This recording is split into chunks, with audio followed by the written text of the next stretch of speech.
Le prince Harry a admis que le monde avait besoin de la famille royale et a insisté sur le fait qu'une monarchie modernisée était pour le plus grand bien du peuple dans une interview de retour.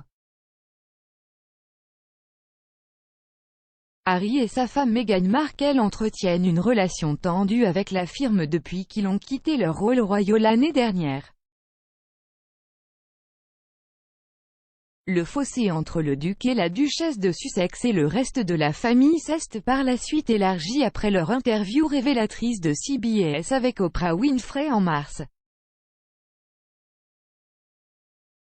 Parmi un certain nombre de réclamations, Harry a levé le voile sur sa vie derrière les murs du palais et a déclaré qu'il s'était senti piégé.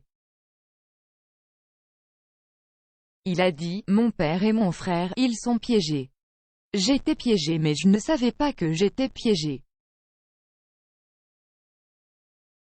Concernant le prince Charles et le prince William, Harry a déclaré qu'il ne pouvait pas partir et a ajouté qu'il avait une immense compassion pour cela.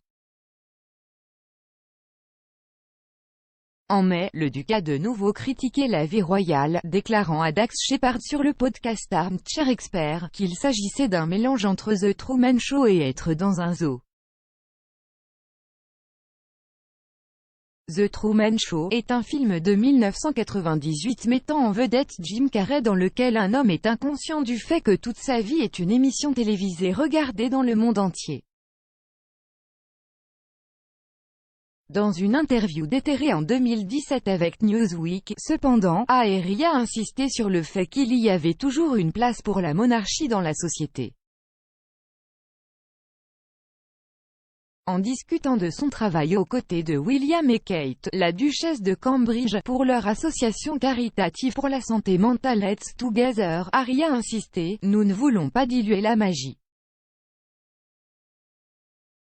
Le public britannique et le monde entier ont besoin d'institutions comme celle-ci. »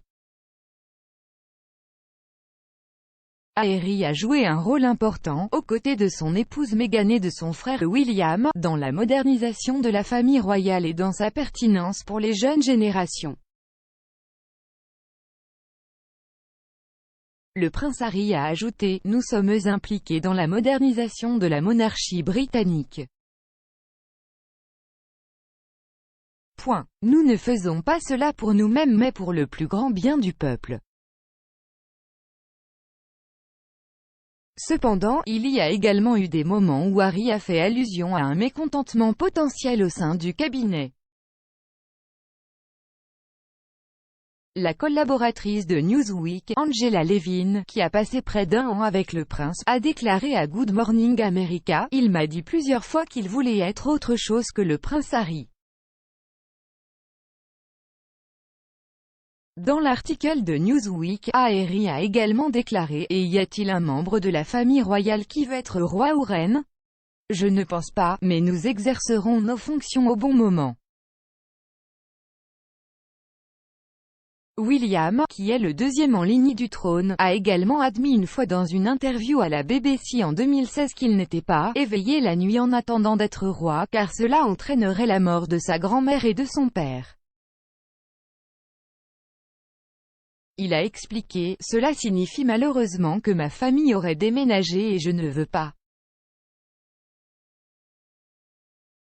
Dans l'interview révélatrice de Harry Newsweek, il a également rappelé les funérailles de sa mère, la princesse Diana, décédée dans un accident de voiture à Paris en août 1997. Sa mort a déclenché des jours de deuil intenses à travers le monde, tandis que ses funérailles, qui ont eu lieu à l'abbaye de Westminster, ont attiré 32,10 millions d'audiences à la télévision britannique, l'une des chiffres d'audience les plus élevés du Royaume-Uni. On estime que 2,5 milliards de personnes ont également regardé l'événement dans le monde, ce qui en fait l'un des plus grands événements télévisés de l'histoire. Harry a exprimé sa colère de devoir être si public dans son deuil, lors des funérailles. Il a déclaré « J'ai dû marcher longtemps derrière son cercueil, entouré de milliers de personnes qui me regardaient tandis que des millions d'autres le faisaient à la télévision. » Point. Je ne pense pas qu'on devrait demander à un enfant de le faire, en aucune circonstance. Je ne pense pas que cela arriverait aujourd'hui.